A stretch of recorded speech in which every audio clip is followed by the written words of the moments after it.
Hello guys, welcome to my channel. Today we are going to see how to fix Windows Security Center service can't be started in Windows 10 or Windows 11. Let's fix it guys. You just need to go to search menu and type registry editor, click on open it, select yes. Now you just need to check my video description for this registry path used in my video. Just copy and paste in the address bar and press enter. Make sure you selected wscsvc. On right side you just need to double click on the start, and if you have any other values in the value data, then you just need to change it to 2. After that click on OK to save changes, and after save changes you just need to close stuff here and go ahead and restart your PC. After restarting your PC, you just need to go to search menu and type services, click on open it.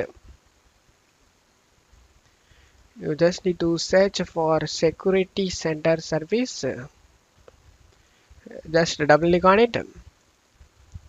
Startup type, set this to automatic delayed start, and if the service status is stopped, then you just need to select start and start it, and then select apply and OK, and your problem should be fixed guys.